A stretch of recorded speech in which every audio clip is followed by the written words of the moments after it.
আমি কোন অপরাধে গ্রেপ্তার হয়েছি জানেন? আমি গ্রেপ্তার হয়েছি যে অপরাধে, প্রথম মামলা আমার শাহবাগ ফুলবাড়িয়া বাস স্ট্যান্ডে হামলার মামলা। আমার তখন জিজ্ঞেস করে, আমি বলছি ফুলবাড়ি আমার জীবনের প্রথম শুনছি।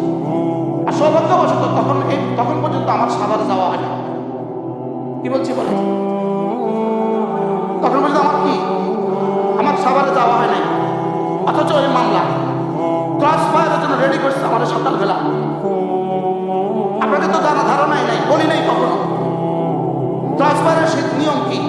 সকালবেলা কি বলে জানেন? রেডি হও, গোসল করো, আয়নাঘর থেকে গোসল করো, গোসল করছে, রেডি হও, রেডি হয়েছে।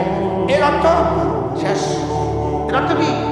এই সকালবেলা উঠাবে গাড়িতে, সারা দিন ঘুরায়, সারা দিন সারা রাত ঘুরায়, ঘুরাইতে ঘুরাইতে ঘুরাইতে ঘুরাইতে চোখ বাঁধা, হাত বাঁধা, পা বাঁধা, কিছুই জানে না। 2টা বাজে, বাস গাছপুরের কোনো জঙ্গলে ঢুকায় গেছে। যাও যাও যাও, চলে যাও।